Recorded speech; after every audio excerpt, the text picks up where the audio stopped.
Hello everyone, welcome to my channel Middleware Technologies. Today we'll be looking at how we can install and configure Fluent Bit using Ansible playbook.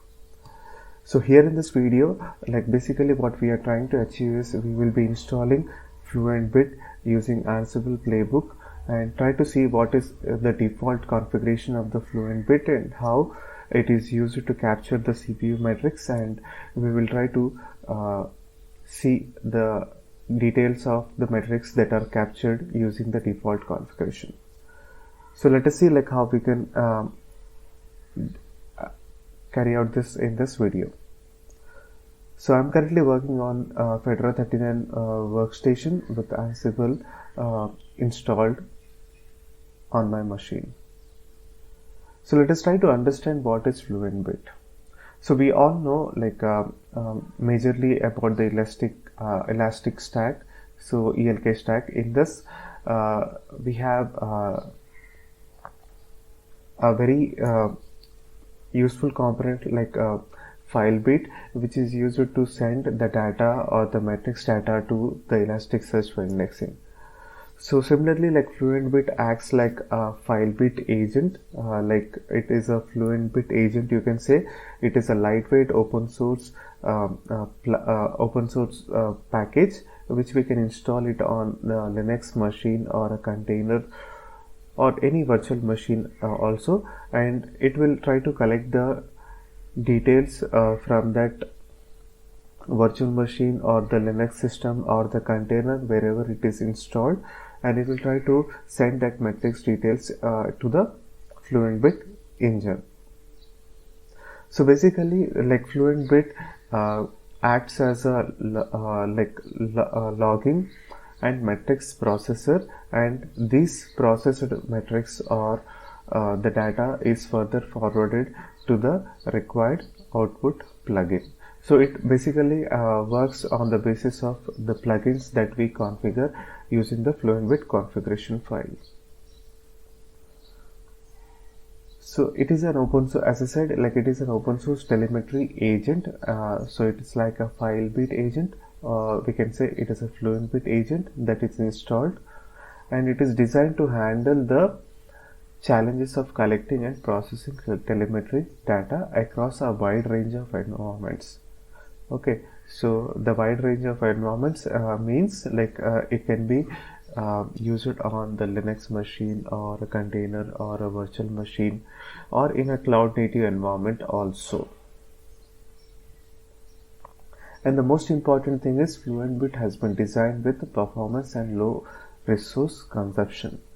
Okay, so basically Fluent Bit agent is built in such a way that it will be acting in a multi-threaded fashion, and it is going to consume a lot less CPU and memory of your system wherein it is installed.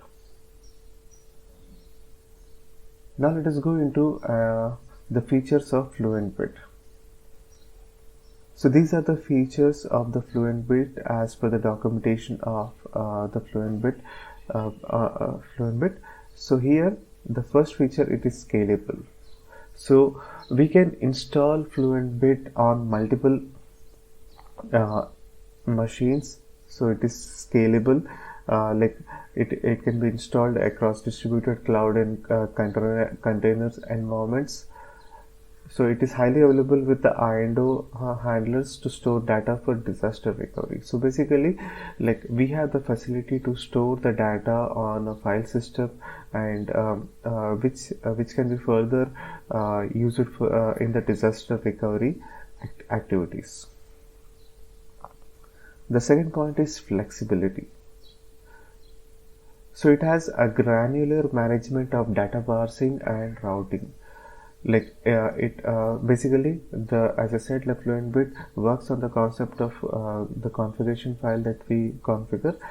In that we can have the filterings and enrichment carried out based on the event or records that we are capturing to optimize the optimize security and minimize the cost. Efficient.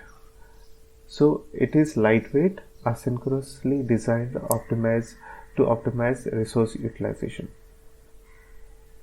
So it is basically working in a asynchronous fashion, and all the components that are working in the Fluent Bit are optimized for resource utilization. The fourth point is extensible. So we have a different set of plugins for input, filtering, processing, and for the output. So it can be integrated with multiple sources from the input plugin and from the output plugins also. So you can capture the data from the input plugins like CPU, disk, or let's say, like, if you want to capture the data from a file, like you can use the tail plugin, and this data can be further processed using different parsers like JSON parsers, and they can be like modified. The records can be modified by adding fields, and this data or the record can be further sent it to the output plugin. Like it can be sent to Elasticsearch, it can be sent to any other analysis tool which you want the data to be captured and analyzed further.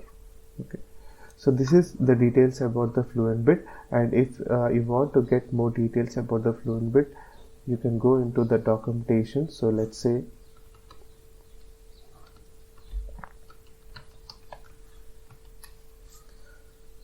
if you go and search for Fluent Bit, it will take you to the home page, and here from here you can go into the documentation page, and let me show you the basic pipeline. So let's say,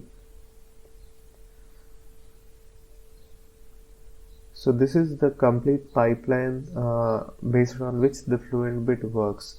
So here the input, like it captures the metrics based on the input plugin that we configure, and this is the parser. Basically based on the type of parsers that we are using, it will capture like basically transform the records or the events based on like what type of parsers we are using, and it will then filter the records.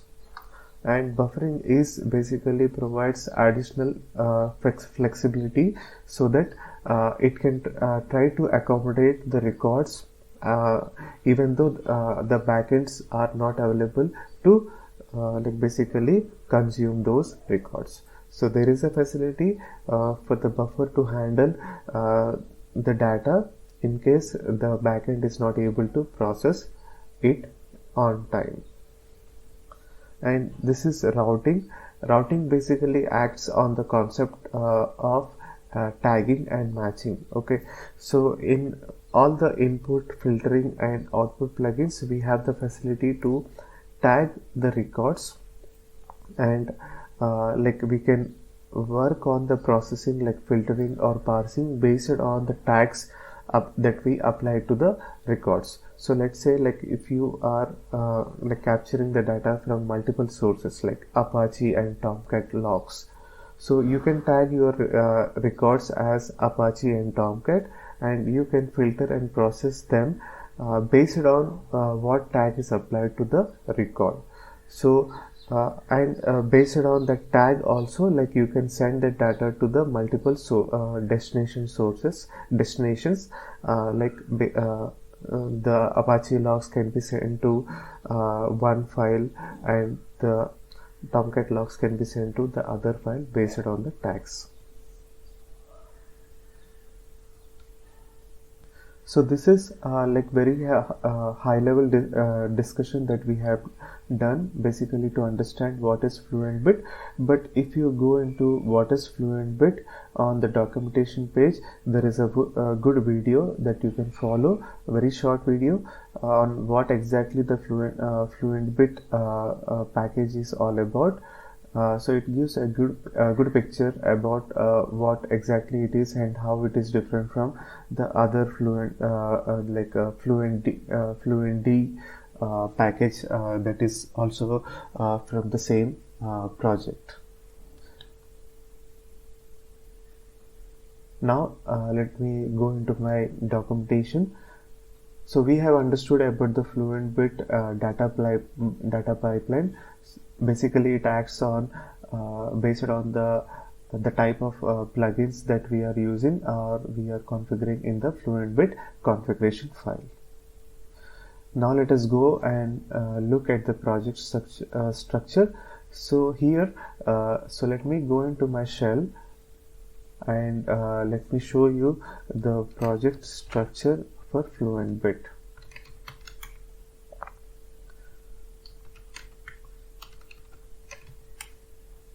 So basically, like whatever I have written in the article, so this is all about the following Ansible project wherein we will be using multiple roles. So here you can see like we have multiple roles.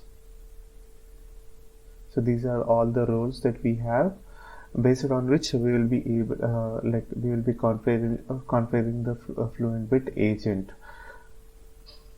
And this is the main playbook that we are going to use, Linux setup Fluent Bit, in order to install and configure the Fluent Bit agent on the remote machine. Okay, so now let me clear my screen and let me open another terminal wherein we will be starting up the remote system wherein we want to configure the Fluent Bit agent. So let me start my virtual machine.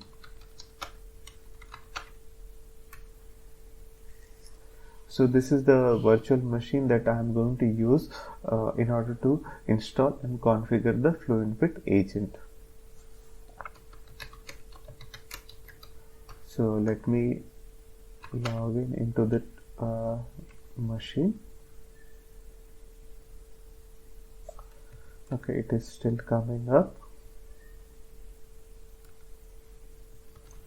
Let me clear my screen and try it again. Okay, now we are logged into our remote system. So this is the like a virtual machine, KVM virtualized machine, wherein we will be installing the Fluent Bit with the default configuration. Okay, now let us try to understand about the configuration. So let me open this project in Visual Studio Code. So here let us go through the playbook first. So this is the playbook that we are going to execute in order to install and configure the Fluent Bit agent on the virtual machine. So as you can see, the first role is Linux ping. Basically it is this is an optional role you can use. This is actually to validate the SSH connectivity with your remote system. And the next role is install Fluent Bit. So this is where like we are going to install the Fluent Bit package, and we are going to configure the default configuration of the Fluent Bit using this Linux configure Fluent Bit. Then we have these three roles which are basically used to stop the Fluent Bit service, which is a systemd service. So we have restart, stop and start roles which will help us in carrying out the service restart activities for us. Now let us go into the details of each role. The first role that we saw is Linux ping. This is basically to validate your SSH connectivity to the server. So we can validate it using this role. The next role is install. So install, like we are basically configuring the following repository, and we are ensuring that GPG check is enabled, and then we are installing this package, that is Fluent Bit, from the following repository, and the state is present so that we do not want a new package version, if available, to be installed when we are running this playbook. So if you want to install a latest package, whenever you are running this playbook, you can change this state to latest, so that it will install the latest version of the Fluent Bit. Now let us go into the next role, that is configure. In configure, like we are using these default attributes or key value pairs, you can say, wherein we are setting the config directory as etc Fluent Bit, which is the default configuration directory, and this is Fluent Bit config template. This is the default config file that we get from the Fluent Bit when we install it for the first time. And this is like config host that we will be using in another tutorial. Like this is basically in order to identify the host from where the agents or the matrix data is getting captured. Now let us go into the templates for that role. So here the default Fluent Bit template that we get is the following one.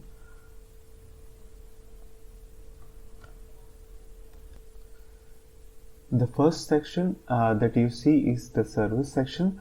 It is basically a global setting of parameters for the Fluent engine, wherein we will define the flush interval, basically how much time it needs to wait in order to flush the records that it has captured and buffered in the Fluent Bit engine, and how the Fluent Bit engine is supposed to work, whether it is supposed to work in the daemon mode or non-daemon mode, and the log level, how we are going to capture the details about the Fluent Bit engine. And this is the parser file. Basically, there is a default parser that is provided by Fluent engine, so it will be configured to use that parser config file. And then we have this HTTP service which we can enable if we want to capture or look at the metrics that are captured by Fluent Bit using the HTTP protocol.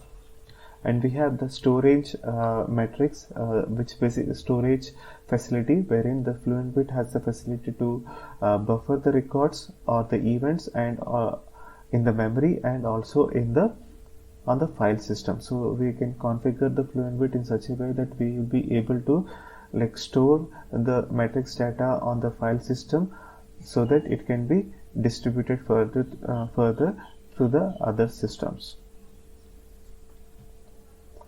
Now let us go further down, and this is the important section wherein the actual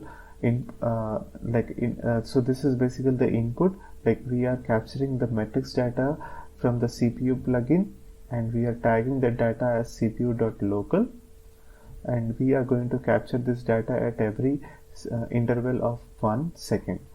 And in the output plugin, we are basically using the stdout plugin, which will be sending the data to the console or the journal logs.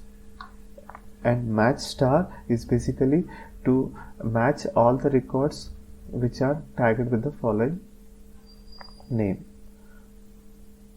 So this is the basic default Fluent Bit configuration that we get. Now we have looked at the default file and the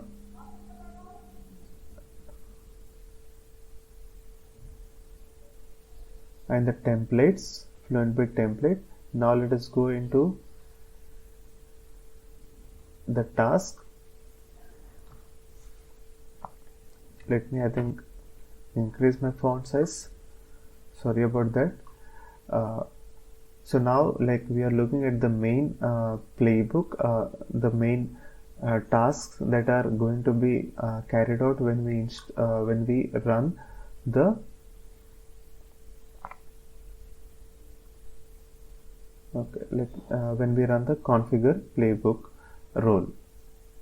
Okay, so here we are going to upload the Fluent Bit configuration which is a template, basically fluentbit.conf template.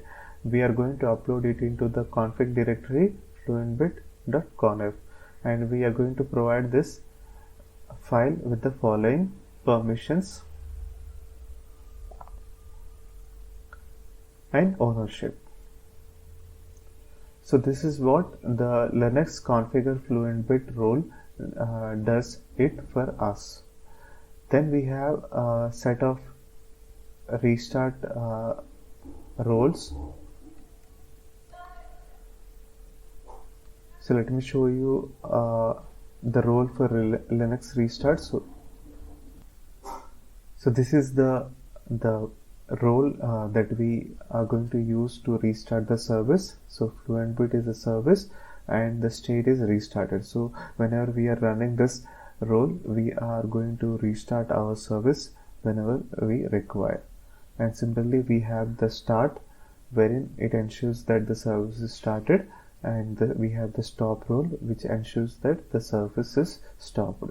And we have created this very good instruction file, readme file, which provides us with the instructions. You can ignore this section for now, like we will be looking at it in another video, but for now, like you can concentrate on these statements or the. So these are the instructions that you can use in order to execute the playbook, wherein we are actually passing the playbook name Linux setup FluentBit, and this is the inventory file which configures our remote system on which we want to like install or manage a managed node wherein we want to install the packages as per the Linux playbook.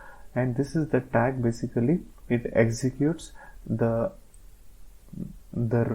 role which is tagged with the following name if we are passing this tag name. So let's say, like if I show you the playbook again, we have each role that we have configured with a tag assigned to it. So based on that tag, like it is going to execute that specific role only from that playbook.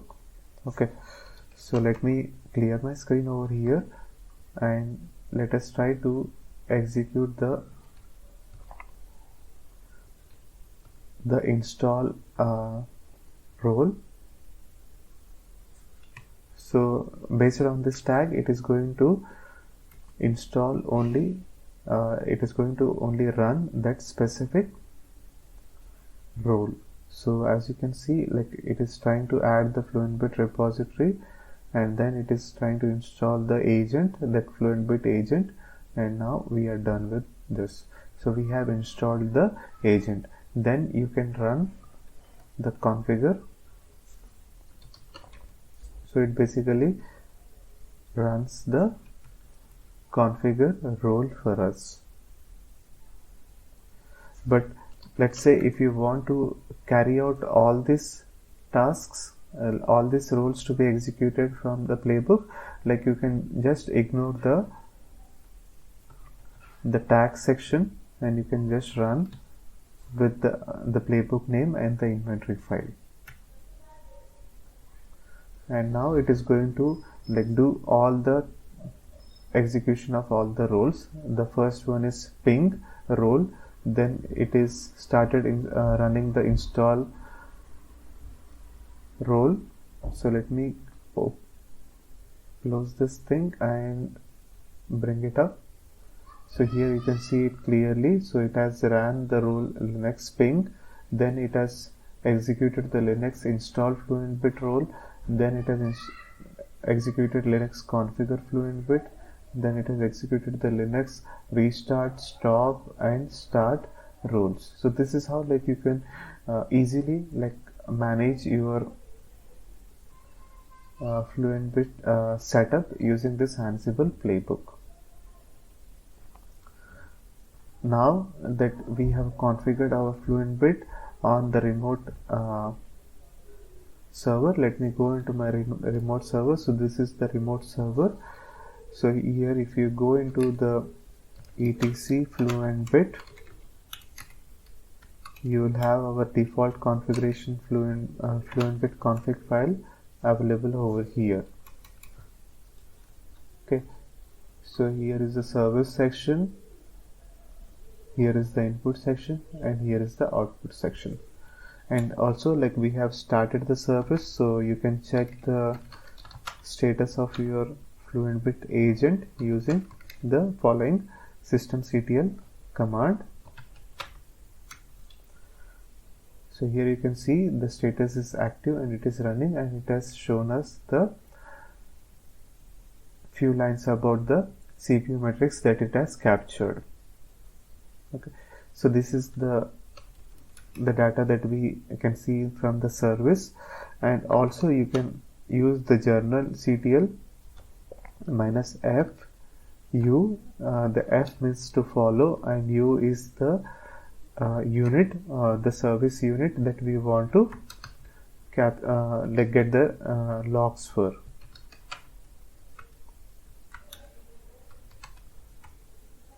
So this is how, like, you can you'll be able to capture the CPU metrics from the Fluent Bit and output it to the standard output, which is basically logged in the journal ctl logs. So this is the very basic installation that we wanted to I wanted to show you, like how we can install and configure Fluent Bit using Ansible, and how we can capture the CPU metrics using the default Fluent Bit configuration file. I hope you enjoyed watching this video. Thank you all. Thanks for watching this video, and you guys have a great day.